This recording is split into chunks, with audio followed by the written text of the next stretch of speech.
algae. It's not just the green slimy stuff that you find in water. It actually can be really cool and helpful to our environment.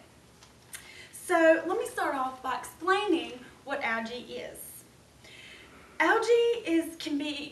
There's different types of algae. It can range from single-celled organism to a multicellular organism. They're mostly found in damp places or water like a pond. What they need to survive is very basic. It's just sunlight, carbon dioxide, and water.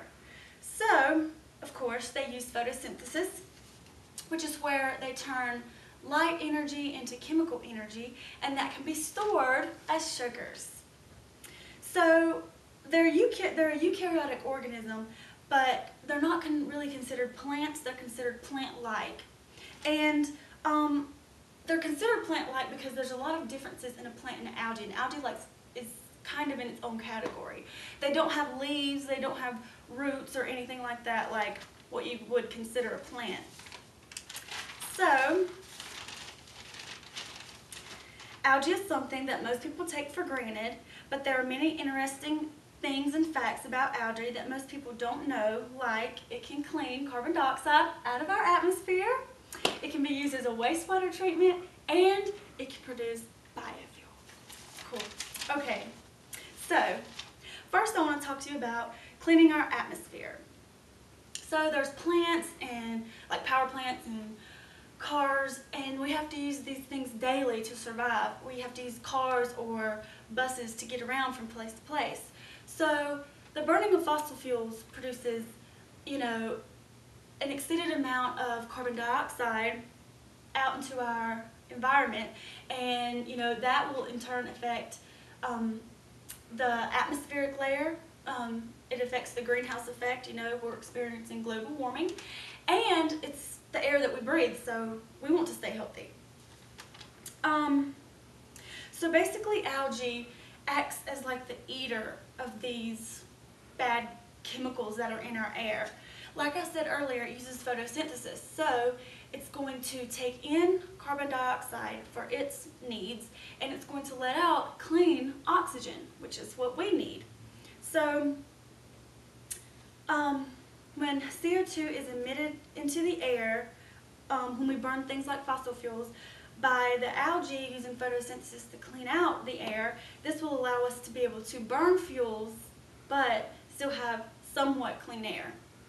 And the name that is called whenever somebody uses algae or a company uses algae to clean, maybe they have companies, and there's certain companies that use algae to clean the air, and they'll establish them close to power plants.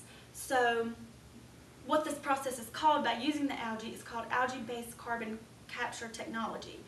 And they'll just set up around power plants or whatever, and as the power plants give off their harmful gases, it's not as bad because the algae is there to clean it. Now, this has a lot of advantages because algae is so cool. Once it takes in its nutrients from our air, it can produce biomass in the algae cells, and this I'll talk about later will be used for fuel, but I'll get on that later. So wastewater treatment. Algae is so cool, it can naturally grow just about any place, in ponds and springs, and then research, of course, they'll grow them in labs. And so they're very easy, they don't need a lot to survive, but the good thing about this is if given the right amount of carbon dioxide and sunlight is able to penetrate not just the first layer of the algae but all the way through, and there is motion in the water, it can't just be sitting still, the algae can actually purify water. So what wastewater treatment is it's the process of removing contaminants from sewage water or wastewater to make liquid and solid that is suitable for putting back out into our environment. So all they really need is their carbon supply, which is the carbon dioxide, and then they'll take up all the nasty things that we don't need in water, like the nitrogens and phosphates that our body doesn't need, it will just eat that stuff up and then come out in the byproduct is clean water. So, and the advantages of algae wastewater treatment over other wastewater treatments is it's more cost effective, it requires less energy, it reduces the amount of sludge formation, and what sludge is a semi-solid material that's left from industrial wastewater treatment. And also, like I said earlier, it produces algae biomass. And so algae removes the heavy metals and toxic compounds from the water. And they have these water treatment systems available on the market now, and there's also more research being done about it to improve it. And so then that brings me to my biofuel that I wanted to talk about. So if you look at an algae cell, it has an outer membrane which is composed of phospholipids. And what a lipid is it's a fat. So whenever I say lipid, just think of a fat. And it also produces other kinds of lipids, one being a triglyceride lipid. And the triglyceride lipid is what is desired to be produced because this is what we can use to make our oil and our biofuel, ethanol, biodiesel. So this is what's desired. And the process is basically like this. When the cell is happy and conditions are good, the cell wants to make what? It wants to make the phospholipids, fats, that go to the membrane of the cell because it's happy, conditions are good, so it wants to grow and it wants to divide. But when something happens and conditions are not as good, the cell is going to stop growing because it takes a lot of energy to grow and divide. It's going to stop producing the phospholipids and in turn make more triglycerides, and the more triglycerides that are made, the more oil that can be produced. And there are different ways that you stress algae. You can do it by depleting their nutrients, or you can use something like ethanol. Ethanol will stress the algae, and the little algae cells say, oh, conditions aren't good, we can't grow anymore. They store energy, and they store it by producing glycolipids. So that's the process about how it happens.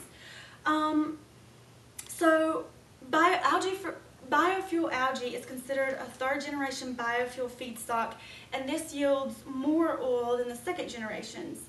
And the algae biofuel field has been growing really rapid over the past few years.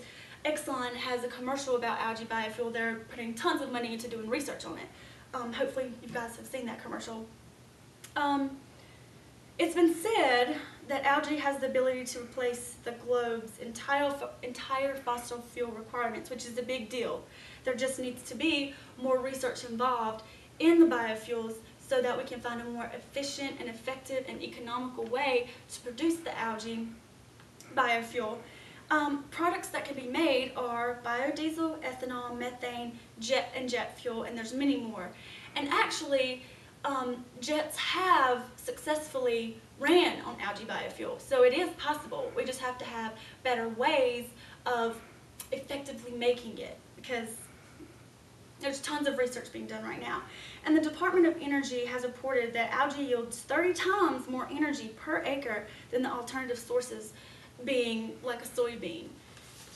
So it's also, why algae? Of course, there's other things that we use like corn and sunflower and oil palm. Those are all used also to produce oil or fuel, but algae can produce more. And algae, like I said earlier, it's plant-like. It's not a plant, but it's plant-like, and it's actually the fastest growing plant-like thing that you can consider. It grows really, really fast. And actually, our land plants evolved from freshwater algae. So, yeah. And advantages of using the biofuel from algae is that they have a higher growth rate, they have a higher percent per acre yield, the algae isn't toxic, and of course it's biodegradable. And some species of algae contain as much as 50% of their mass is oil. And I want to give you some numbers.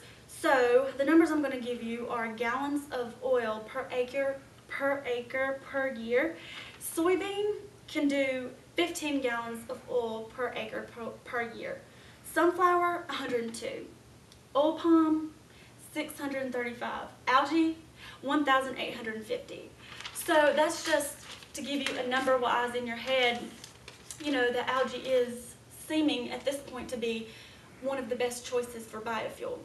And then I want to tie this together and talk about some research that I'm doing because it's dear to my heart and I love it. I'm doing research with a professor here named Dr. Venable, and he does research on the algae wastewater treatment and the algae biofuel, but I'm involved in the biofuel part of it. And what we're doing right now is, like I said earlier, there's tons of research that still needs to be put into this to work effectively, because at the point we're at now, to kind of sum it up, it kind of takes more energy to get the algae to make the oil and to actually extract that oil than the oil actually gives off itself. So that's the problem. We have to find better ways of doing this. So what we're doing right now is we're testing something, and the abbreviated name is NGDG, and it's a phospholipid. Remember, phospholipids go to the outer membrane. So we're taking cells and we're stressing them with different amounts of ethanol, and then we're testing to see after we put so much, like maybe 0% alcohol or ethanol, 33% ethanol, so on. Then we test to see how much of the NGDG is made. So what's supposed to happen is the more you stress the cell, the less NGDG, the phospholipid, should be made. And in turn of that, less of that's made, so hopefully more of the triglycerides are being made. So that's the research that I'm involved with right now at Appalachian. And hopefully you enjoyed my speech and you see that algae isn't just the little green stuff that grows in ponds, that they actually do help our environment, and they're so cool. And I think our world would be a different place and look like a different place without them, because like I said, plants evolved from them. So I hope you enjoyed it. Thank you for your time.